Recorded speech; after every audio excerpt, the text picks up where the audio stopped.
भाई और बहनों, मातृशक्ति को नमन। हमारी सत्संग, हमारा आत्मज्ञान, ये सारा उत्तरोत्तर प्रगति की ओर हो रहा है, क्योंकि आत्मविज्ञानी और सनातन सत्य, कुदरती रचना और कुदरत के कानून को स्वयं जीने वाले, समझने वाले, उसकी फिलॉसफी को गहराई से अध्ययन करने वाले और लंबे समय से देश में विदेश के अंदर अध्यात्म विज्ञान को और सनातन सत्य को फैलाने वाले स्वामी कमलेशानंद जी स्वयं स्टूडियो में पधारे हैं।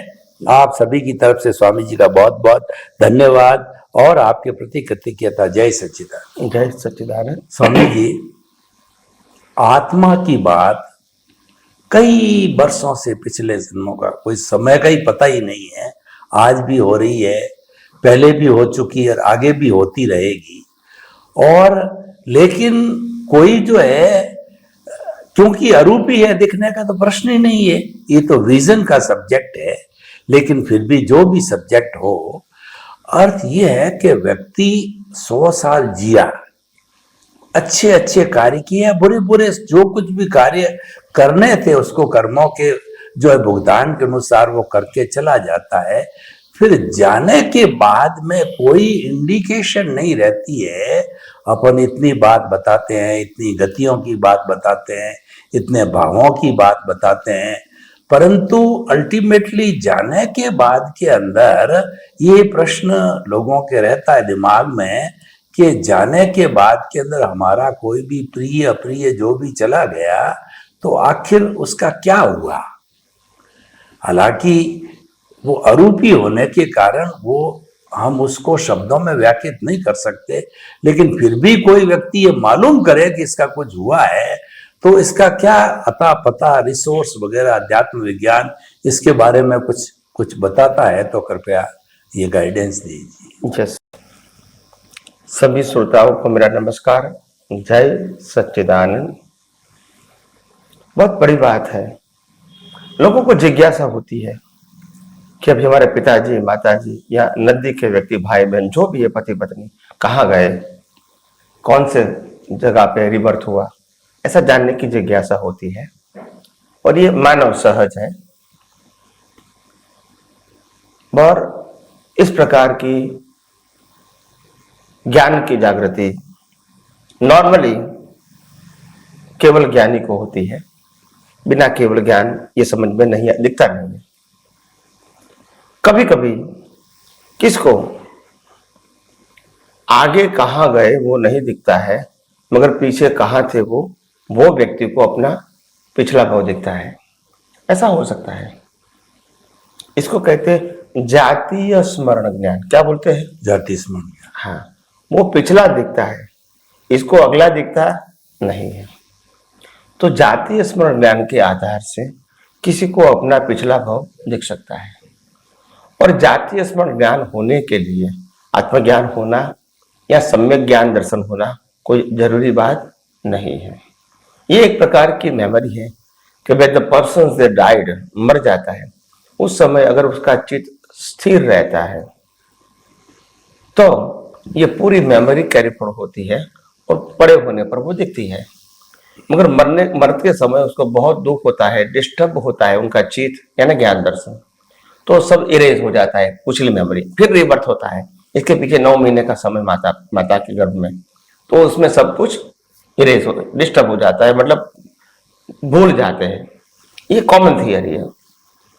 तो और कहीं आज मैंने ऐसा सुना है, हालांकि मैंने खुद ने अनुभव नहीं किया है, मगर टीवी के माध्यम से कहो या यूट्यूब के माध्यम से कहो, ऐसे कई सारे लोग हैं जो आपको सुला के ये अवतार से पिछले अवतार में ले जाते हैं और पिछले अवतार में आप क्या क्या थे वो बताते हैं। ऐसा मैंने सुना है। अभी कितना सही है कितना गलत है मेरे को नहीं मालूम। तो इस प्रकार की प्रक्रिया भी लोग करते हैं फिजिकल फॉर्म में, यानी आप उसको देख सकते हैं। ऐसा अभी वो कितनी सही है कितनी गलत नहीं मालूम, मगर नॉर्मली सिद्धांत के रूप में कहूं तो पिछला अवतार हम देख सकते हैं, अगला अवतार केवल ज्ञानी ही देख सकते हैं। किसी ने अपना अगला अवतार बताया कि मैं कहाँ जाऊंगा ये मेरे को दिखता है, आम आदमी को बात करता हूं, तो ये पॉसिबल नहीं है। केवल ज्ञानी बता सकते हैं। कि ये उनका अगला अवतार कहाँ गया, या आपके पिताजी गुजर जाने के बाद कहाँ गया, उनको दिखता है। आम सामान्य व्यक्ति नहीं देख सकते हैं। दूसरी बात कि ये क्यूरियोसिटी का सब्जेक्ट है, और कई लोगों को ऐसा लगता है कि मेरे पिताजी कहाँ गए, मगर ये जो इंटरेस्ट होता है वो ऐसा होता है कि जैसे हम कहीं अवतारों से जुड़े हुए हैं, इसीलिए हमको लगता है कि हमको उनका भविष्य कहाँ हुआ, भव कहाँ हुआ वो देखे। हाँ, कुदरती कानून में ऐसा नहीं है। आपका संबंध एक अवतार का भी हो सकता है, 2 अवतार का भी हो सकता है, 5-10 अवतार का भी हो सकता है। तो इतना लगाव करने की जरूरत नहीं है। हमको तो मुक्ति पाना है, किसी भी प्रकार की अज्ञानता से, किसी प्रकार के रिलेटिव सत्य से हमको मुक्ति पाना है। ये सब्जेक्ट रखोगे तो जीवन में आप आगे बढ़ सकते हो।